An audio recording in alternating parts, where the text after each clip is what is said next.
Hello, welcome back to HEMA Fight Breakdowns. Today, I have unfortunately run out of sparring footage to cover, so I'm going to throw up some crap in the background and hope that it holds your attention. But what I'm also going to do is talk about tournaments and their value, not just in terms of whether or not they're worth you going, but from the perspective of somebody who goes to a lot of tournaments. I often have this conversation with myself where I do a kind of cost-benefit analysis where I look at how much it costs for me to go to a place, how much of my time it takes to actually get there, and whether or not I have to stay overnight, and the number of fights I end up getting in that tournament, and whether or not it's actually worth me going. And oftentimes, I find it interesting that that kind of cost-benefit analysis doesn't have anything to do with the rules of the tournament. I don't care whether it's right of way or Nordic or anything like that. What I really care about is whether or not I'm going to have a good time, and that is heavily determined by the type of tournament and its rule set, not insofar as the actual rules about what counts for what points, but what kind of style bracket or pool or other kind of system that they're using to determine how and when you get fights. So, looking into these various aspects, what I'm going to do is I'm going to talk about some personal experiences with different rule set types and how each one is attempting to give something to the fencers that attend to the tournament and whether or not they're really any good at delivering on that goal. So the first one I want to talk about is by far the most common, and that is the super common Nordic style you do in a sort of pool of 4 or 5 or maybe even 6. You fight all the people in your pool, giving you 4, 5, or 6 fights, and then you move on to one round of elimination brackets where half of the people lose and just go home. And one of the big complaints about this particular style is that oftentimes you are limited to a number of fights, assuming that you're going to lose in the first round of eliminations, which of course half people do. So the idea here is that you'll maybe go and sign up for a tournament. You're going to see that it's Nordic style, and you're going to see that you're in a division with 40 fencers. And right off the bat, you can already kind of tell what's going to happen. There's going to be 8 pools of 5, and they're only going to run 4 at the same time. So you may or may not be fencing right there first thing in the morning, 7 a.m. And then you're going to fence for about an hour or two, and then your pools are going to be done, and you're going to wait for another hour or two for the other set of 4 pools to be done. And then, based on how you did an hour or two ago, you're going to be seated into the bracket, you're going to fight one person, and then there's a 50% chance that you lose and you go home with just 5 fights. Now, sometimes these tournaments cost hundreds of dollars and even more hundreds of dollars just to show up and live somewhere and, pay for gas. So it often doesn't feel worth it to break down how much money you spent getting there into just 5 fights. But the benefit here is that those fights are probably going to be pretty decent fights. One of the positive aspects of the Nordic style is that you're given that number of fights in the pool, but the pools are going to be seeded using HEMA ratings, which means that there's somebody at the top of your pool who is probably better than you. There are a couple of people in your pool who are about the same level as you, and there's one person who's probably going to be markedly worse than you. And that's actually a really good thing when it comes to getting a diverse amount of fights. If all you ever get when you go to a HEMA tournament is people who are better than you, well, you're probably just going to get your ass kicked and you're going to feel like shit. If all you do when you go to a HEMA tournament is beat people who you're way better than, you're probably going to beat people up and feel like a piece of shit. So you want to have a little bit of the best of both worlds. So unless you're somebody who sits at the top or the bottom of the pool, which chances are you're not going to be that person, you're going to have a much better time. You're going to not be in a death pool where everybody's way better than you, and hopefully you're not going to be in a club pool where you can just beat the crap out of everyone there. And so your 4 fights, the ones you're guaranteed in pools, are going to feel pretty okay. It's really just the bracket one that's going to feel bad. And it's definitely true that brackets carry this nature of kind of culling people down until you get to the really exciting fights like the top 8 or the top 4. And if you make it to there, brackets can feel really, really good. But if you don't, it can often feel like a waste of time. But at the end of the day, running a length of brackets is often faster than pools, and it's definitely going to work a lot better. But since this is the baseline and the most common, what people tend to do is they use this as their kind of milestone for determining whether or not they want to use a different system and use that to figure out whether or not they're getting more or less out of a particular format. Now, the next one I want to talk about is one that I don't see a lot at all, but it does address the primary complaint that people have for the Nordic style tournament, which is the 5 fights. And this is a tournament where it is one hit kill. Sometimes they're called one life tournaments or, I don't know, single exchange tournaments. But the real point of these is that they are designed to give you the maximum number of fights that you can possibly have in a given amount of time. I attended one of these tournaments, I believe it was Ram Point in 2018, and I got 32 fights that day, which you can already tell is an astronomical amount compared to the normal 5 you would get at somewhere else. But the problem was that every single one of them was a single exchange. So if you're the kind of person who likes lots and lots and lots of fights, maybe the single exchange tournament might seem pretty appealing. But of course, the problem is what kind of quality fights were you getting? In a single exchange, a fight is often over in seconds and often ends with sometimes really cheeky things like a hit to the hands or a hit to the leg. And it can often feel really, really crappy to lose that way. Of course, it doesn't also matter so much because you're quickly moving on to the next fight. These kinds of tournaments can also be pretty difficult to organize because there's so many people shuffling around at once. But another thing that I think Ram Point did very intelligently when I went there, and that you should definitely do if you're ever thinking about running a single exchange tournament, is to make it into a slowly shortening length of pools. What this essentially means is that rather than doing a kind of bracket where you fence one exchange with somebody, they're eliminated, and then they're just done from the tournament, that feels like crap. One thing you can help with is that every single time you run one big pool with everybody in it, you cut about 25%. And you don't cut them in so much as you just throw them away and they don't get to fence anymore, but you put them into their own pool.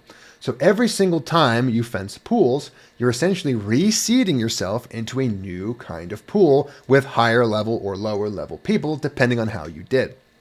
The single exchange means that you can have absolutely tons of fights and tons of data to know somewhat accurately how well you're doing that day, but also it means that you can't just get one easy win off of someone who's really good, shoot all the way to the top, get your one bracket win, and just, walk home with a bronze medal or something.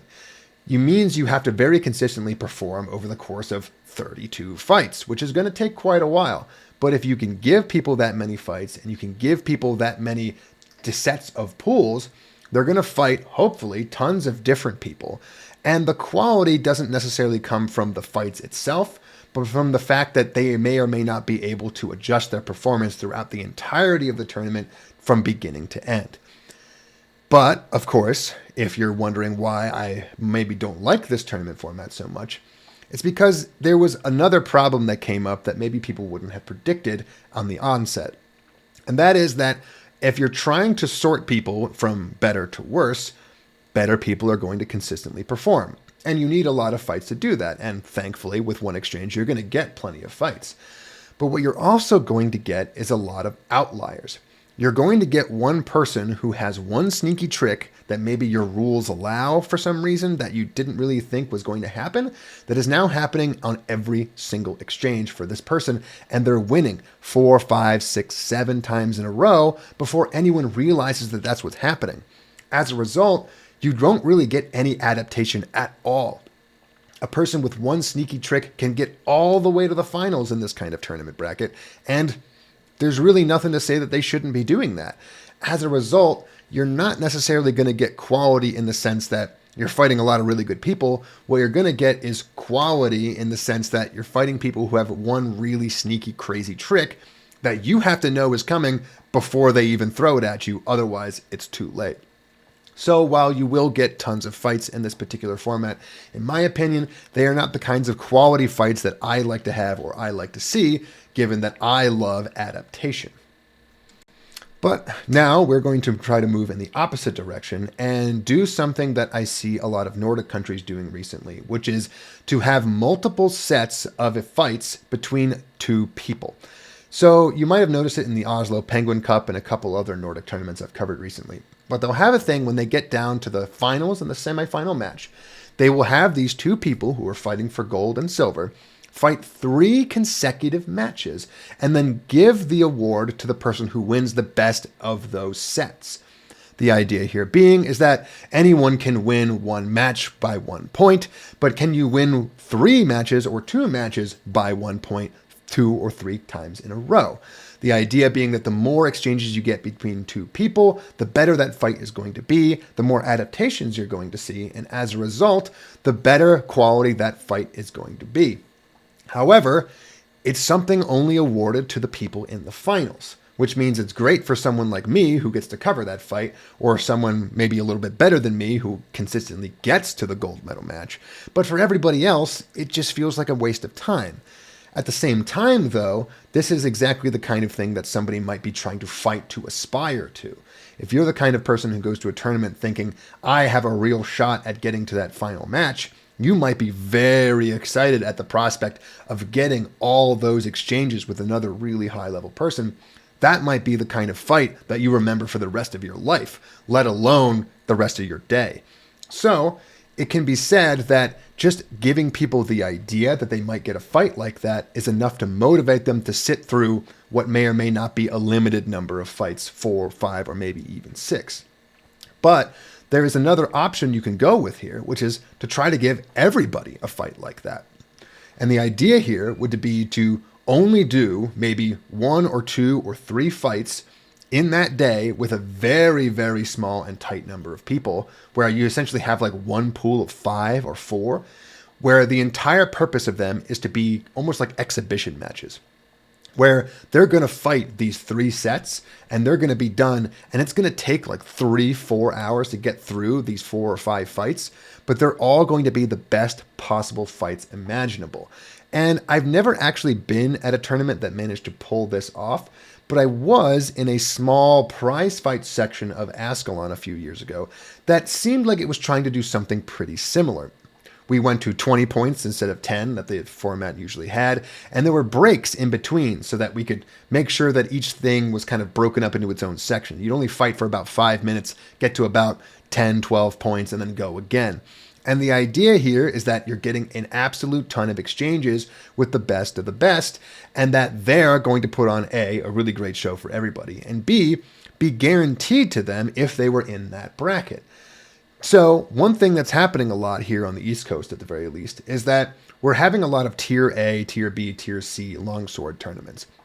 And that's partially because the days of the Opens where you would get 30, 40, 50, 60 plus people in a longsword is just not so great a thing to do. It takes a really long time, you have tons of fights, and again, as before, some individual person might only get 5 or 6 out of them.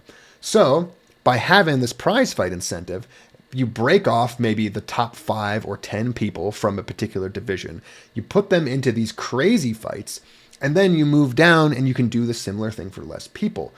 You can't have 60 plus people in your longsword tournament, but you can have individual ones that are only 5, 10, 15. And in my opinion, if somebody ran an event that was nothing but this, I actually think people would get a lot of fun out of it. As long as the matchups or the groups of people that you're putting together make sense, people are going to have fun, a lot of fun, in their fights, regardless of who they get, because they're going to be fencing for like 15, 20 straight minutes. And a lot of people are going to learn a lot about what they can do to adapt and change their fencing style to fit another person. At the same time, though, you're going to take up a lot of that time, so everyone else who's just standing around can watch these really great fights. And if you're the kind of person who likes watching good fights, this is going to be the best tournament you could ever go to. But again, this is something for a very limited number of people in a very limited amount of time, so it's not necessarily viable if you're trying to run something really huge. But the next one might be a little bit better for that. So a third tournament format that I think is worth talking about is what I would call the flower point style, or the limited exchange style. Now, we already talked about a one exchange format, and that technically sits in this kind of idea, but it's not really cutting out the middleman.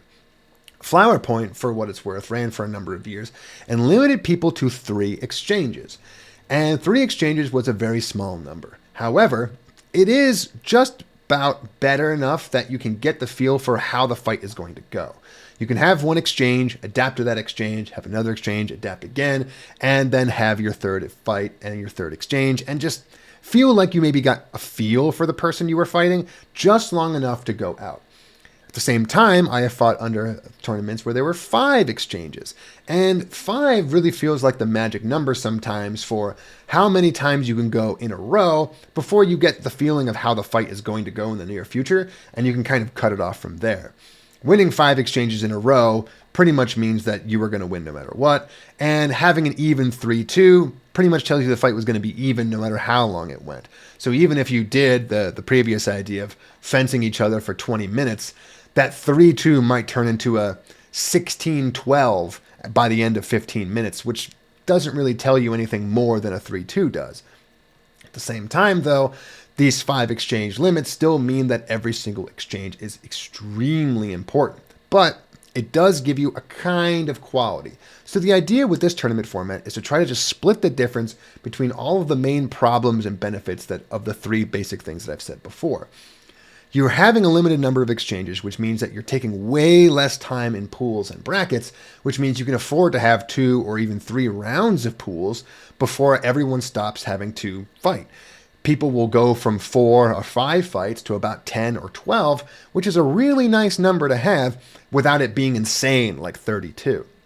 At the same time, you're still going to have a bracket, you're still going to have all these different things, and you're not going to have the problems of the single exchange format where as you continually narrow the pools, you're still having a bunch of people sitting on their butts watching other people fence, only this time they're fighting for 5 exchanges rather than 1, so you get a little bit more entertainment value out of actually watching it.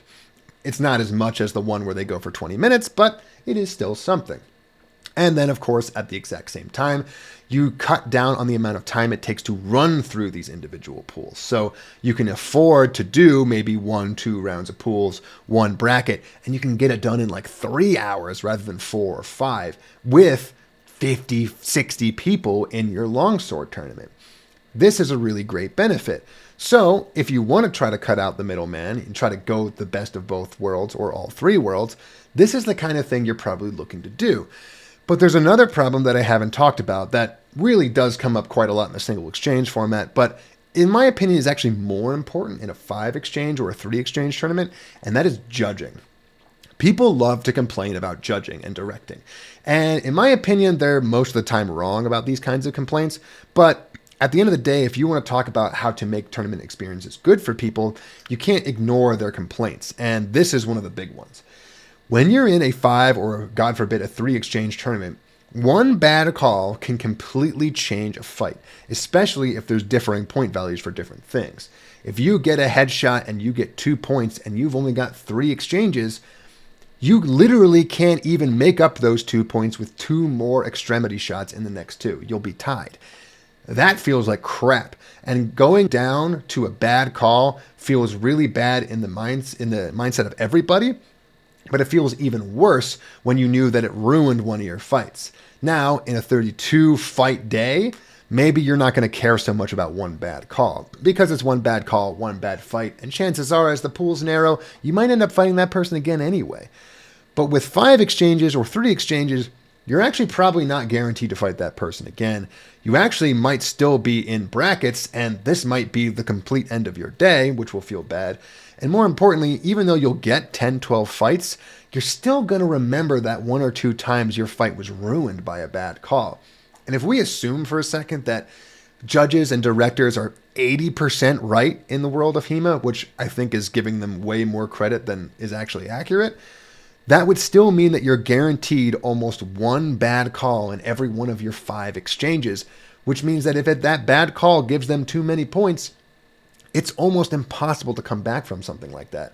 So the problem with this particular tournament format, in my opinion, is that it creates a scenario where you have the most amount of variance in terms of people's experience when it comes to judging and directing. You're going to have scenarios where people come up to you and be like, I absolutely hated that fight. I hated that director. That judge was not calling hits the way they should. They were a little too sheepish and just kowtowing to whatever the director said. I hate this. I'm out. I don't want to come back. And in that sense, they're not going to care that they got 12 fights. They're not going to care that they actually got through pools in under 2 hours. They're not going to care that you, as an event runner, had to deal with like 70 plus people. They're only going to care about what happened to them. And to them, that just made it not worth it. So there's one last tournament that I want to talk about, and it's a very innovative one. It's AGO. And the reason I want to talk about it is because it came up with a bunch of solutions to these problems that were very unique. But we could talk all day about whether or not they worked, but I want to just talk about how these different ideas could shape your ideas about changing how your tournaments run. And if you're a fencer, looking for these kinds of ideas so that you know that your tournament organizer is actually willing to think and look to make changes to make their tournaments run better for you. And one of those ideas was a kind of shot clock. Most of these places in the Nordic format will have a clock that's running down that when it ends, the fight is done no matter what. And this often feels a little bit like crap, because if you're fighting and you're having a really good fight, but you hit that 3-minute timer and you stop, it's like, oh man, one more exchange, we could have had another great one. It could have gone either way. And it does feel bad. But at the same time, these clocks are very necessary to make sure that individual fights don't take up so much time that they extend the length of pools. You want pools, or any kind of judged fight, to go at a very consistent amount of time so that you can then calculate how much time all of your fights are going to take together so that you can run your tournament on time. Not having a clock is pretty much inexcusable for any tournament format here. But one thing that AGO did very uniquely was they actually had two clocks. One clock ran while you were doing your fight initially, and if at the end of, I think it was 90 seconds, somebody had a complete and total victory over the other person, like I think it was something like a 3 or 5 point lead, then the fight would simply end. And the idea here was to give a solution to the idea of fights that are just stomps that don't need to continue anymore. One thing that people complain about sometimes is that they get into a fight, they're losing really hard, but they have to go to a point value, like 7 or 10. And so that means they just have to get pounded over and over again in the head or the chest until the person who's beating the crap out of them gets the requisite number of points. This helps to temper that a little bit. If you're losing really, really bad, your fight can be over in 90 seconds rather than 3 minutes because there's just really no point in continuing this. That still might feel bad, but at the same time, if you're already down by 5 points or however many in 90 seconds, maybe you didn't really have a shot to begin with. By shortening that time, you can effectively try to cut down the amount of time that this happens in pools and to really shorten the amount of fights that you get so that you can cram more in there and give people more fights. But at the same time, there were two clocks. One was this 90-second shutout clock, but the other one was one that ran for the rest of the time. I think it was another 90 seconds, which means you got to about 3 minutes. And the idea here is that you want a good fight to last long, and you want to make sure that they have all the time they need, but at the same time, you want a bad fight to be cut short so that you can save time for more fights later. And having this kind of two-tier clock system is actually really, really smart. So if you're a tournament organizer, you should actually think about trying to implement this because it's a lot better than a mercy rule in terms of point value. And it does the exact same thing without giving people the same thought that they suck and they should just go home, where a mercy rule kind of says, hey, they're having mercy on you. You could just maybe not be here anymore. The shot clock says, you didn't quite get it done fast enough. Maybe be a little bit more aggressive next time. You can make adjustments. It might feel a little bit better to certain kinds of people. And more importantly, it's going to give you a lot of those values as it comes to shortening the length of pools overall. But there was another really interesting aspect here, which is that there was also a point limit and a very interesting differential in the number of points that you could get at AGO. And the reason this matters is that the more constraints you put onto how a fight can end, the more likely you're going to hit one of them in a faster amount of time. Think about it like there's 3 cars going at 3 different speeds. If you hit a wall at some point, all 3 cars are going to stop. And the real question is whichever one's going the fastest is going to hit the wall the first. So if you put in more and more constraints into how you're going to end a fight, end a tournament fight in pools or in brackets, then essentially what you're doing is you're speeding up your tournament by that amount because there are always going to be fights that hit those walls sooner rather than later. There are going to be fights where you hit the point limit. There are going to be fights where you hit the time limit. There are going to be fights where people have to discuss it over and over and over again, and you need to make sure that you just limit the number of exchanges. So if you're looking to try to make your Nordic style tournaments more efficient, consider adding some of these rules, because what it will give you is it'll give you the feeling of maybe having some of those tournament formats that we talked about earlier, like the single exchange or the 5 exchange, or maybe just the limitless bashing on each other for 30 straight minutes. But it's going to be at very specific times and very specific places so that you can know that, hey, when we're doing pools, only 5 exchanges or only 7 points or only 90 seconds. And those are going to be your majority of fights, your 4.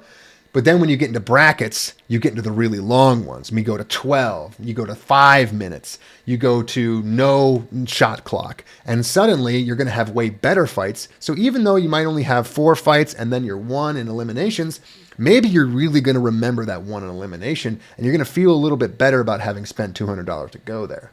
But there is one last and final thing to talk about, and that is the number of events.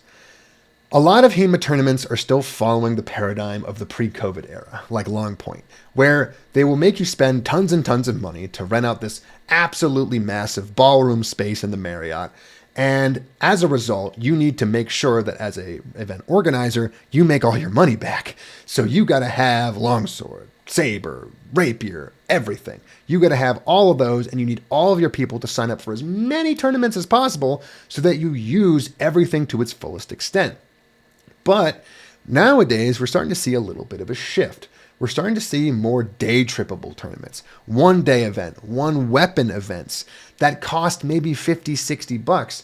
And if you go all the way back to the beginning with that cost-benefit analysis, this is one of the easiest and most effective ways to just make sure that your tournament is going to run smooth, fast, and be cost efficient. Because even if you're new at this and you just don't know what to do with all these crazy rules and crazy tournament formats and all these different ideas that you could put forward, at the very least, one thing you can do that everybody can do is run 1 tournament, 1 bracket, put a person limit at like 30 or 40 or 50 maybe, and just do it all day. And no matter what happens, you're probably going to get a bunch of local people. You're going to get some people who will travel. And as long as you put it, maybe the start time around like 11 or 12, you'll get people who even drove in that morning. And they're going to do your tournament. They're going to go home same day, and they're not going to feel so bad about all those expenses because they're only going to have spent the 50, 60 bucks it took to go to your tournament and then maybe 30 bucks it took to pay for gas. And they're not going to think so much about how many fights they had or whether or not they were long enough or whether or not there were enough exchanges, because at the end of the day, they're going to have gotten their experience in about as condensed a format as you can possibly get and just gone home with either a medal or nothing. So if you're a tournament organizer and you're looking to start your first tournament, definitely start there. But once you run that tournament, remember to go back and think about all those other tournament formats, all those other ideas, and make sure that when you're crafting your tournament of the future, you're keeping all of these ideas in mind so that you not only know what you're going to do when you suddenly have a 100-person tournament, but you know what you're going to do when you're going to try to make up the cost of a venue that costs too much and you're going to run multiple events, or you're going to have different tournament rule sets for different weapons. You're going to know exactly what's going to happen and what you're going to do about it because you'll have looked at all the tournaments of the past that you've run and that you've been to, and you're going to steal the good ideas that work and you're going to get rid of the ideas that don't work so great. So that's it. If you think I don't know what I'm talking about, just remember that you can always call me an idiot tournament fencer down in the comments. You can like and subscribe if you want to hear more about this kind of stuff. And I promise in the future, I will have another video with some actual tournament footage in it. Thanks, and I'll see you next week.